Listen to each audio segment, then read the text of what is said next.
Hi, it's Tom here. And before we get into this episode of Last Orders, I just wanted to let you all know about an exciting new addition to Spiked, and that is our brand new Spiked online shop. Yes, you can now buy t-shirts, hoodies, mugs and tote bags bearing some of your favourite Spiked slogans, from Love Europe, Hate the EU to Ban Nothing, Question Everything. It's full of excellent gifts for yourself or your most pro-Brexit, pro-freedom loved ones. So just go to spiked-online.com and hit the shop button in the top right corner to check out the whole range and make your purchases. Now, on with the show.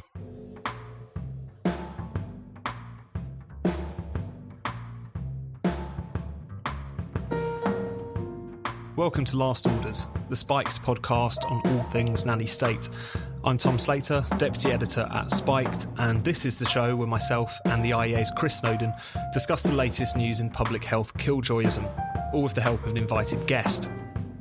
Today, we're joined by documentary filmmaker Martin Durkin to discuss the Great American Vaping Panic, the lies of the Nanny State lobby, and the demonisation of smokers.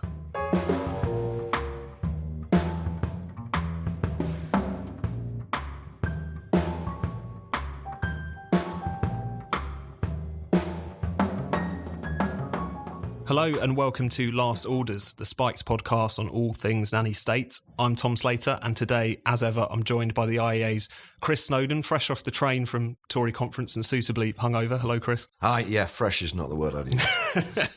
Excellent. And today we're delighted to be joined by documentary filmmaker and polemicist Martin Durkin, the man behind such explosive films as Brexit the Movie, Margaret, Death of a Revolutionary, and the Great Global Warming Swindle. Martin, thanks for coming back on the show. Cheers.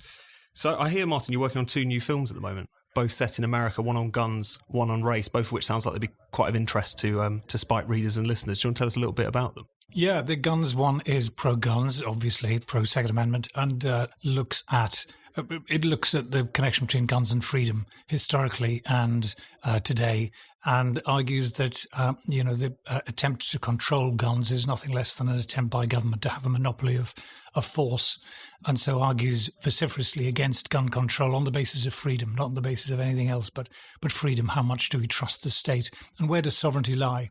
And the film on race looks at the wonderfully contentious issue of race and asks why, given that America is so much less racist today than it was, say, in the 1950s, there are still terrible problems that by many indicators are worse than they were then for so-called black communities, family breakdown, education standards, levels of criminality and so on.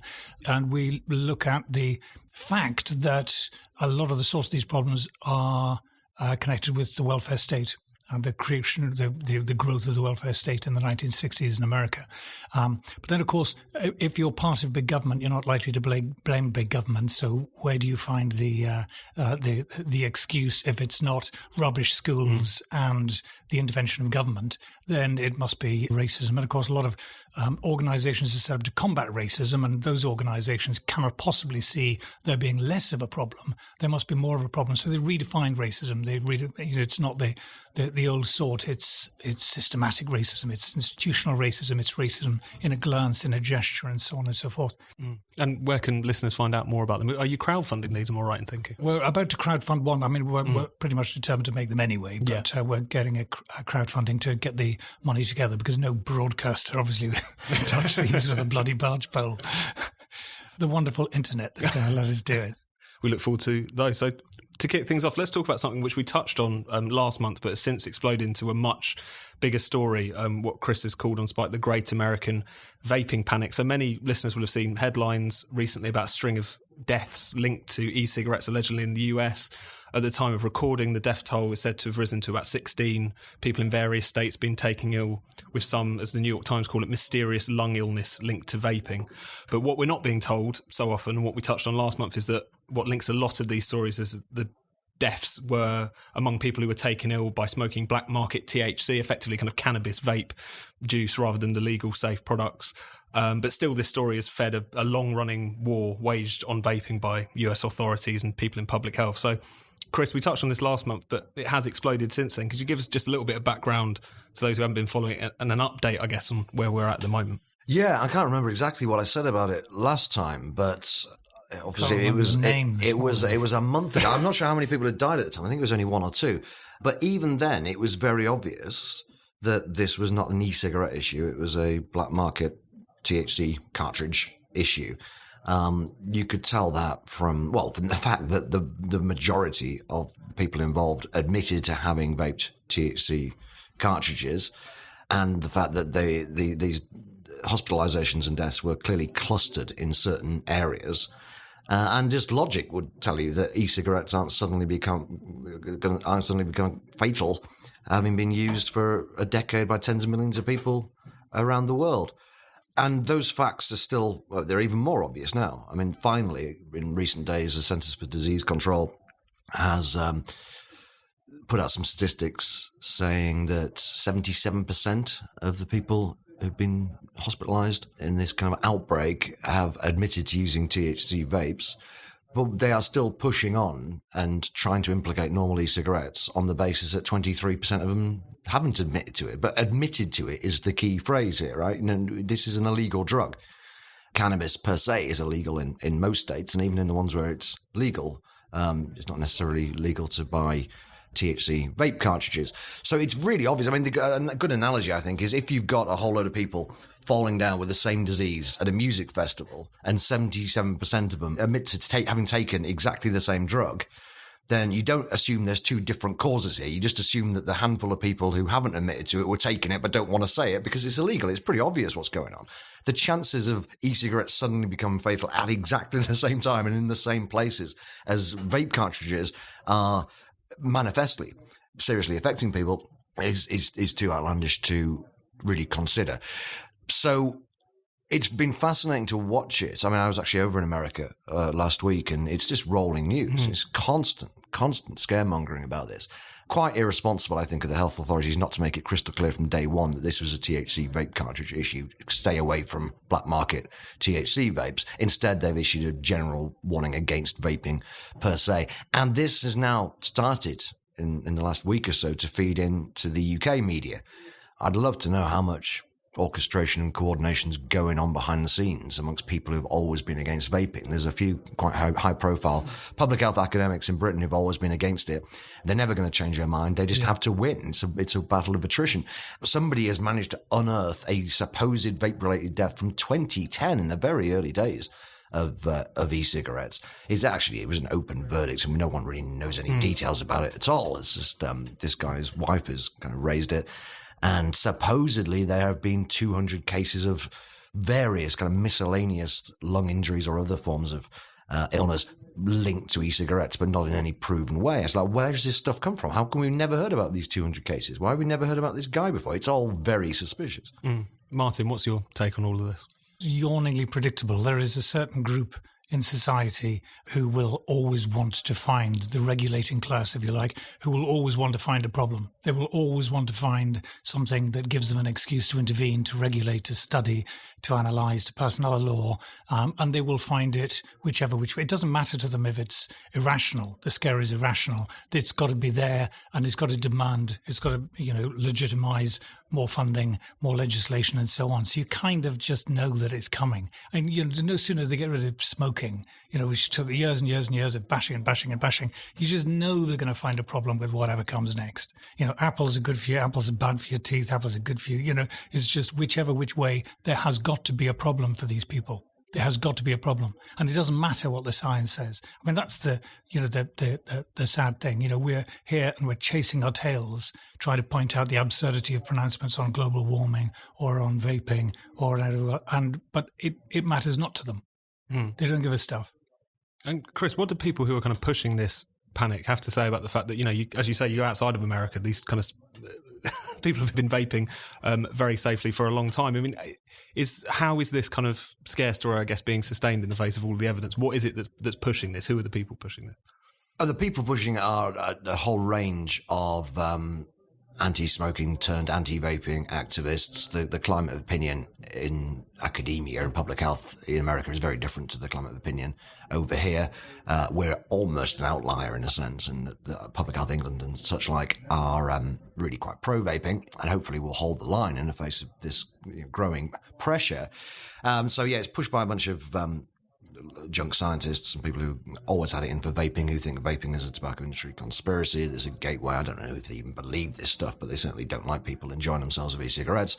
And there's loads of health groups. And I mean, there is a follow the money aspect to this in that, all governments are dependent on tobacco taxes to some extent, but in America it's at a whole different level because you've got this master settlement agreement, which is a big class action lawsuit from the late 1990s, which involves the tobacco industry paying the individual states supposedly for smoking-related diseases, and a lot of them the states have ended up buying tobacco bonds. The amount of money they get from the companies depends on how many cigarettes are sold anyway, so the states have an incentive to encourage people to smoke, right, and to discourage them from quitting. So there's a whole load of different aspects to this, which should turn this into a perfect storm for vaping. But it is kind of, it's a very good question.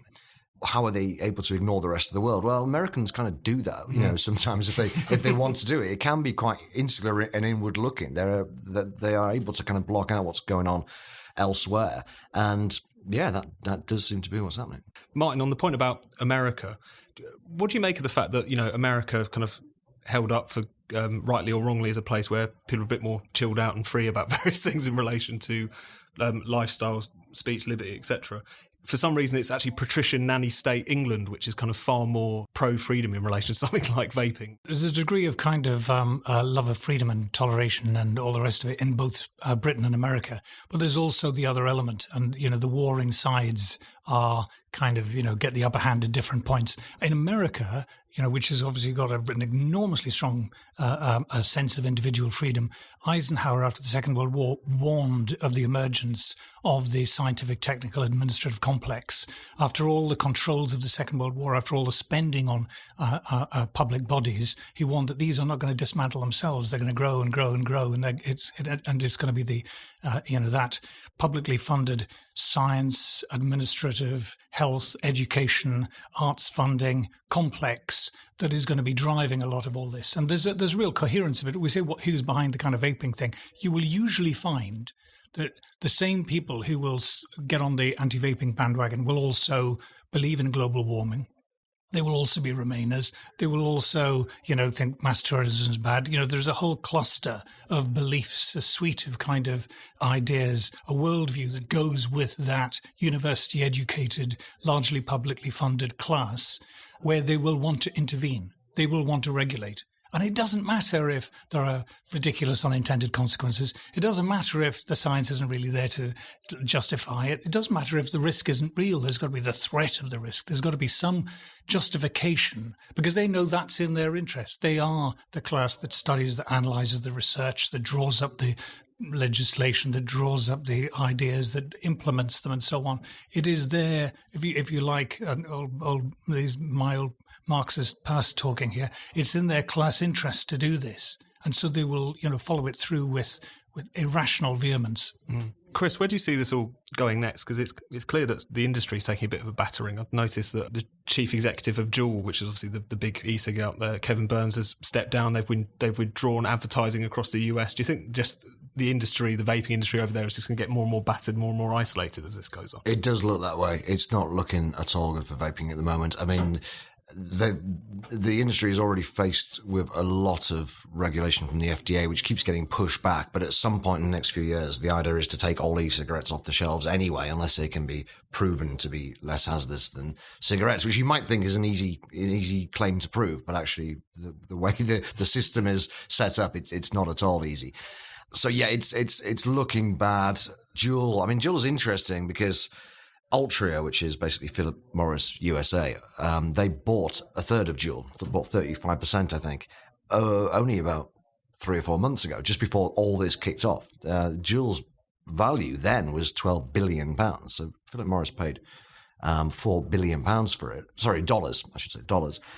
And since that happened, since Juul sold so much of it to Altria, the value of the company's gone down by 35%. Actually, nice symmetry in the numbers. But so they've taken a big haircut on this. Juul is a big thing that I think differs America from UK on the vaping side of it. I think I might have said this last time, but Juul is phenomenally popular in America. It's got 70% of the market, and it does seem to be used quite a bit by high school students in a way that kids in this country don't tend to be very interested in e-cigarettes. So that was the background to this scare, right? So there was already a big moral panic around vaping, but the THC problem, which has been presented as an e-cigarette problem, took it to a different level. You talked a little bit about contagion at the beginning. Do you think we're going to see some of that as well? I don't know. I mean, yeah, there's definitely people in the UK who want to spread this over here. I don't know what they've got up their sleeve next. But yeah, I've already seen this claim about 200 injuries or hospitalizations, whatever they're supposed to be linked to vaping in the last 10 years. They may carry on making this stuff up. Quite possibly. I mean, the media has an appetite for it. You know, these things do tend to go around the world because people start looking for a problem then, right? You know, so they dug through the archives to find this guy who supposedly died from vaping 10 years ago. They weren't going to do that unless there wasn't already a story in the States. I just think that probably touch wood, Public Health England is as entrenched actually as some of these anti-vaping activists. They're not going to suddenly do a U-turn on this, and they've got the truth on their side. So they are probably under a lot of pressure, but I think they'll hold the line.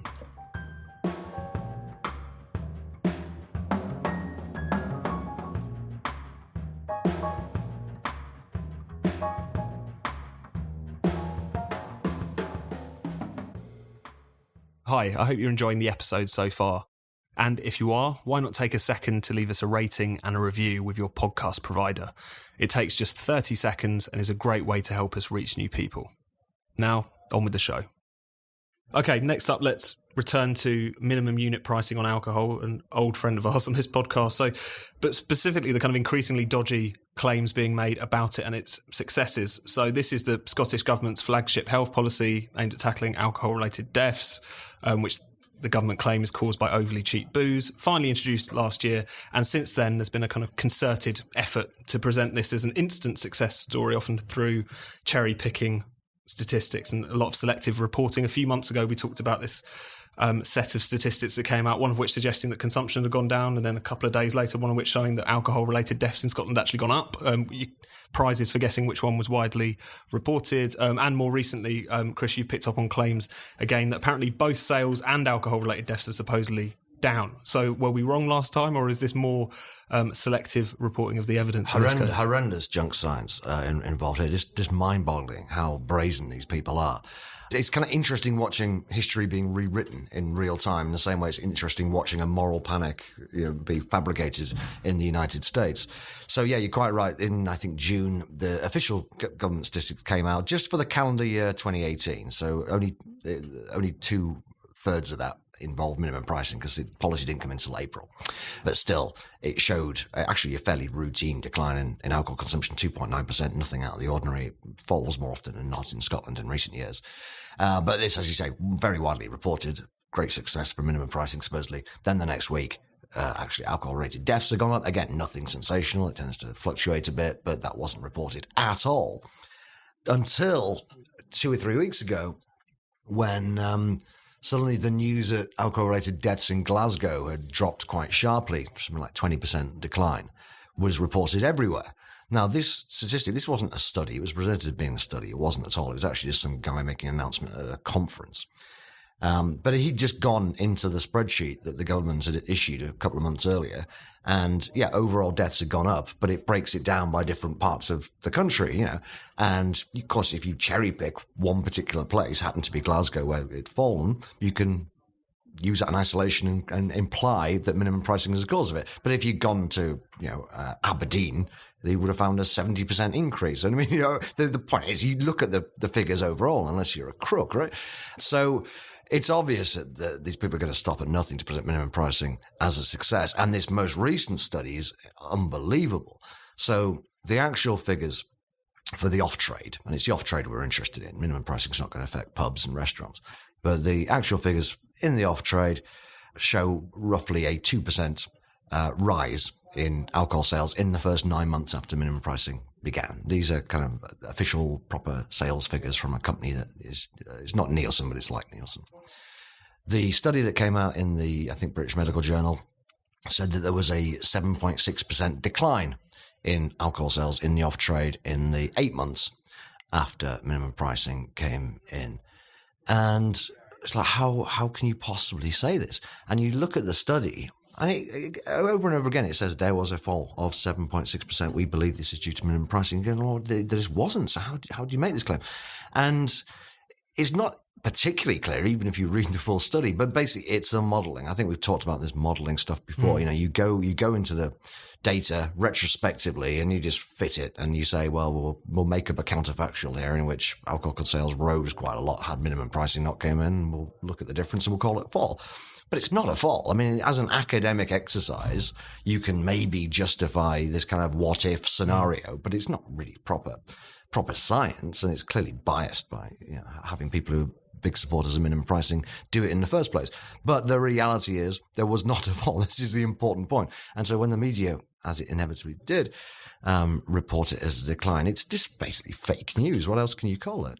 But presumably this stuff will just keep on emerging, and the official story will be minimum pricing has worked when it doesn't seem to it. And I'm not saying we might not get some sensational decline in alcohol-related deaths next year. I don't know.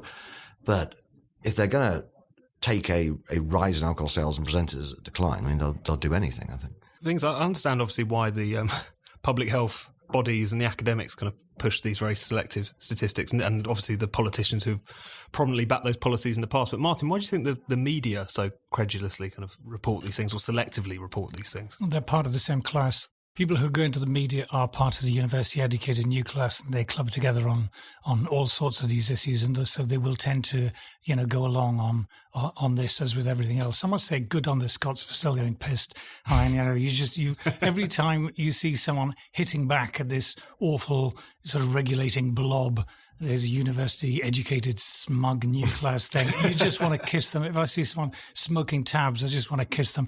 When they say that we're not allowed to use certain words, I just think, I want to call girls birds and talk about tits. Just anything to annoy them, anything to get back at them is rather encouraging. The sad thing is, of course, if you do raise the price of things enough, then you will kill them off. If you raise the price of energy with green policies, then old ladies will get cold. If you raise the price of petrol, then fewer people will be able to afford to travel. If you raise the price of labour with a minimum wage, there will be fewer jobs. There are consequences to all of these things, and not all of them pretty consequences.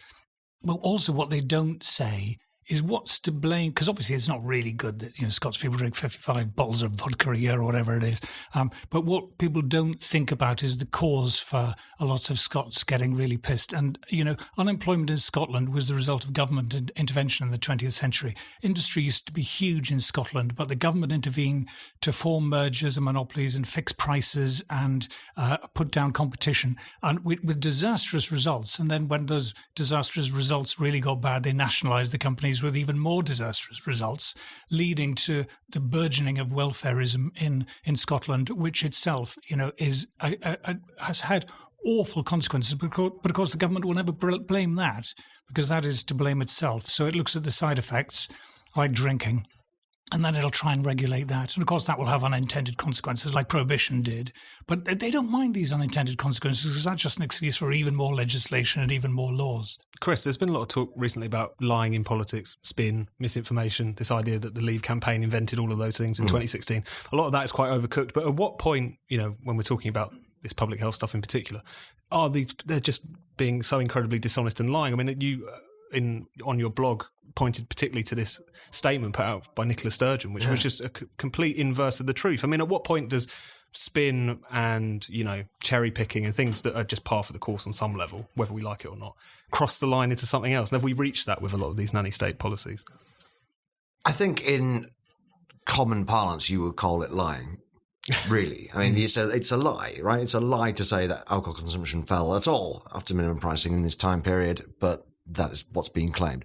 There is usually a certain degree of plausible deniability in this, right? So a study has come out purporting to show a decline in alcohol consumption. Nicola Sturgeon can say, well, this is a peer-reviewed study. I'm just citing it in Parliament, saying that minimum pricing has been a wonderful success. Aren't I great? But I've got a reference for this. The people who did the study can say, oh, look, we never explicitly said that it actually fell. We just said that compared to a counterfactual based on our model using, perfectly respectable statistical techniques. So we think that's the difference between the sales as they actually were and sales as they would have been. It's not flagrant lying as such. I mean, it has that result. I mean, the end result is people are being told something that is the opposite of the truth. So I don't know what other words most people would use. It's very reminiscent, actually, of 15 years ago when smoking bans were starting to take over. New York brought in a smoking ban, Ireland brought in a smoking ban. And the cherry picking of picking Glasgow and ignoring the rest of Scotland is very similar to what they did with the Helena Miracle, which is this thing. Helena, Montana, little town, saw a notable, I think, 40% decline in heart attacks after a smoking ban came in. Now, this was just cherry picking, right? There was no general, nobody looked at Ireland or California, any large areas. They looked at a place like Helena, Montana, which turned out to have an average of about 6 heart attacks per month, right? So it's quite easy to get a 40% drop if 1 or 2 people just don't happen to have a heart attack. And it was later shown to be cherry-picked nonsense, but that claim was used for a very long time. And then you've got the retrospective modelling. So it was said that there was to be fair, quite small, but 2% decline in heart attacks in England after the smoking ban. You look at a graph, heart attacks have been falling pretty consistently for a very long time, and they fell at exactly the same rate after the smoking ban as they had done before. But again, it came to, we modelled, we put a few variables in here, and we think actually it wouldn't have gone down at the same rate as it always has done. We would have gone down at a slightly lower rate. So again, is it a lie? Is that a lie? I mean, there's a lot of plausible deniability. It's true that heart attacks fell in Helena, Montana. It's true that alcohol-related deaths fell in Glasgow last year. But the final product of these truths amounts to a lie. And Martin, you spoke a second there about the kind of small acts of resistance against a lot of this Nanny State stuff. Is something we've talked about a lot in this podcast. And I think you said actually last time you were on that there's always been a bit of a muted response because people aren't suddenly going to go on demonstrations holding up placards about minimum pricing. It's just not the sort of thing that generates that kind of kickback. But do you think that in recent years, particularly in Scotland, actually, the response to the Iron Brewery formulation, the fact that whenever Jamie Oliver opens his mouth these days, people are all over social media having a go at him over turkey twizzlers or school lunches or whatever. The fact that Boris Johnson brought up the sugar tax recently and got in a lot of trouble for it. Does it feel like this is more of an issue than it used to be, the Nanny State stuff, that there is more of a kind of agitation against it? Oh, yeah. And you can see it in, in the deplorables, in the election of Trump, and you can see it in the rejection of all the Brexit stuff as well. With Brexit, the experts were lined up and they said with the power of economic science behind them that it was going to be this, that and the other. But people are seeing through it. I mean, you can see with Brexit that people don't give a stuff. All of the health scares, people don't give a damn. Up to GM food. Remember the GM food was all going to turn us into bananas or something because it would affect our genes. All of that stuff was absolutely huge. But luckily, I think the vast majority of, especially working class people, I mean, real people in private, in the commercial sector of the economy really don't give a damn. And they're not buying it. And that's the really encouraging thing recently. And you're right, they're not going to get out in the street and have a placard saying, oh, no, it's not true. But there's a massive passive resistance to it and a willingness to give the blob, that group that we've been talking about, a bloody nose.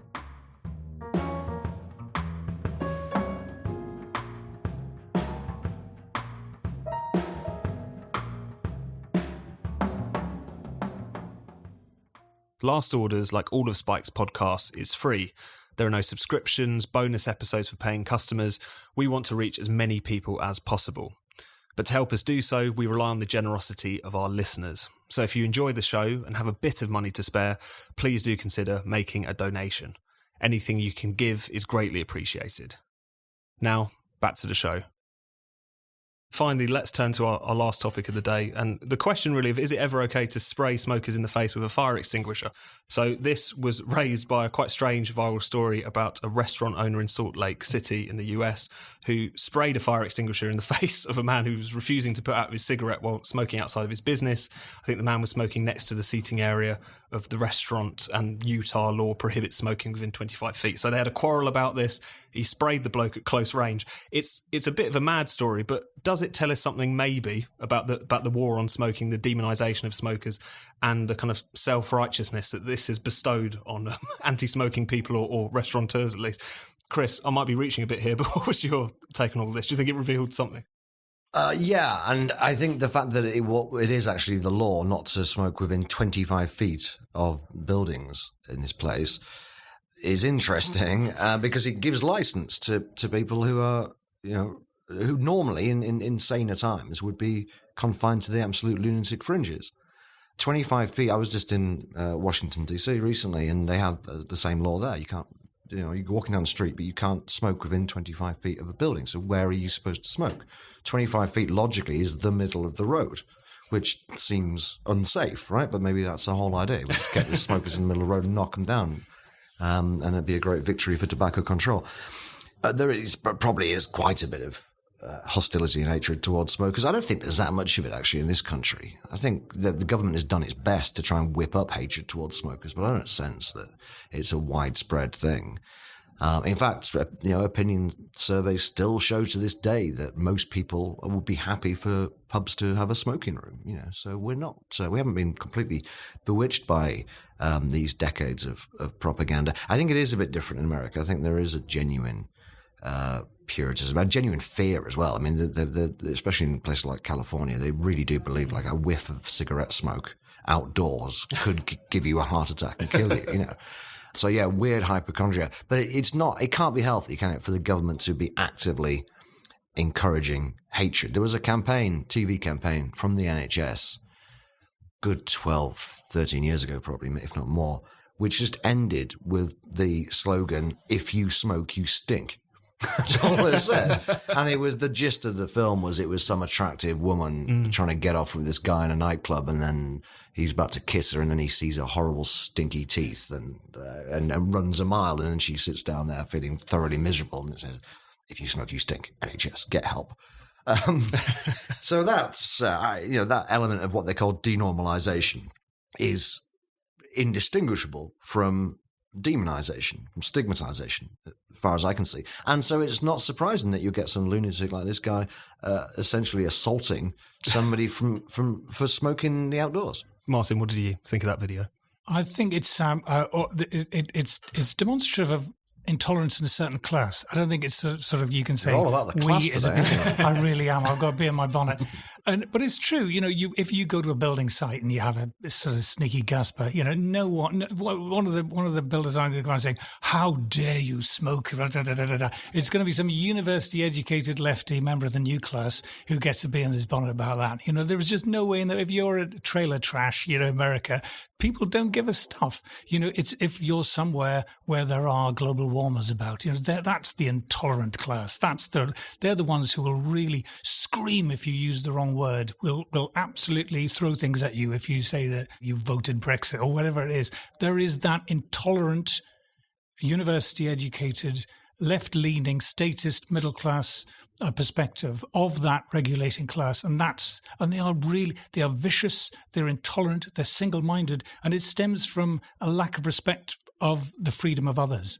And that the whole class is based on regulating us. So it can't ever concede that actually people should just be left to their own devices, work it out themselves, make their own choices, decide if something might be risky or not risky. They cannot be left to their own devices. They have to be shepherded by them, the guardian class. And they are, you can see it in Brexit. They've got red gleaming eyes and their tails wag and their teeth come out and they want to kill you. They want to kill you. I live in Hackney, and I used to go to dinner parties, obviously, before I stopped being invited because I'm a Brexiteer. But, they are, maybe it's good we don't have guns because they'd shoot me. The self-righteousness is a fascinating point. I thought it was funny at one point in the video where after he's just, giving this guy the fire extinguisher in the face, someone says, "Call the cops," and he says, "Call the cops." Like, it's just so confident.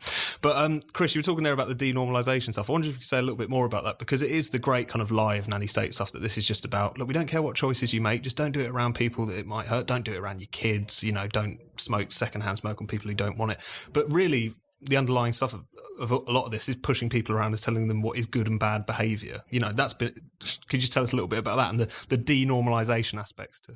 Well, the denormalization idea came about a long time ago, in the 1980s, really, when smoking was basically pretty normal. It's not like most people smoke, but a hell of a lot of people did smoke, and it was considered perfectly normal to smoke in an office and to smoke in an aeroplane, indeed, let alone pubs and restaurants. And the idea was we're going to make non-smoking the norm. That's what it originally meant. But it very quickly, and I think inevitably, turned into we are denormalizing you as a human being. You are now a second-class citizen. And now in places like America, where you're not allowed to smoke indoors and you're not allowed effectively to smoke outdoors, so you're just not allowed to smoke, and you're not allowed to smoke in your own flat.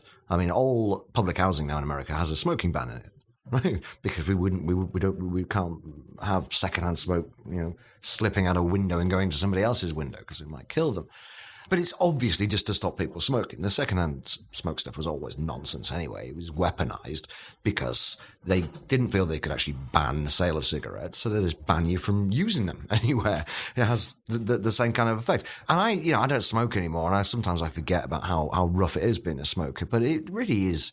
It's so vindictive. It's so unnecessary. I'm just vaping now, but I'm thoroughly sick of traveling because you just can't vape anyway. You get an airplane, you get on a train, you can have a cheeky buzz somewhere, but basically non-vaping has already become the norm for no obvious reason. And you see signs up saying no smoking, this includes electronic cigarettes. Well, you don't smoke electronic cigarettes, so what do you mean it just includes them? And I think I've said on the podcast before that the people with the big sub-owners are largely to blame for this by being antisocial, but it's still a nuisance, and it's so unnecessary.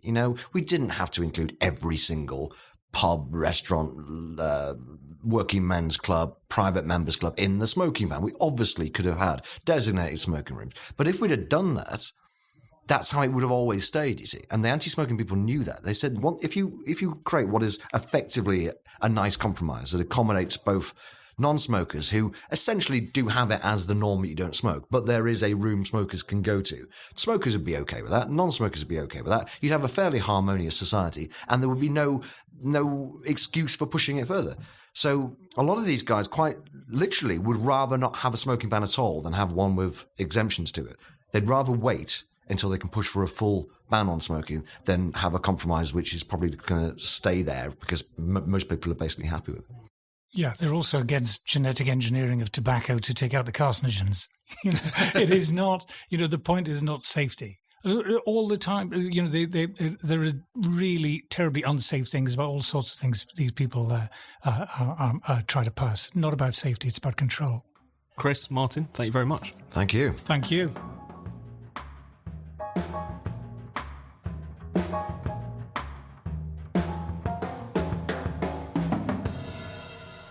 You've been listening to Last Orders. Be sure to subscribe to this podcast wherever you get your podcasts.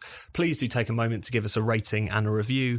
And if you'd like to help support Spiked to keep us making this podcast and all our other podcasts, as well as our daily articles and essays, then please do consider making a donation. It's really easy to do. Just go to spiked-online.com and hit that big red donate button in the top right corner. Anything you can spare is greatly appreciated. Thanks for listening, and see you next time.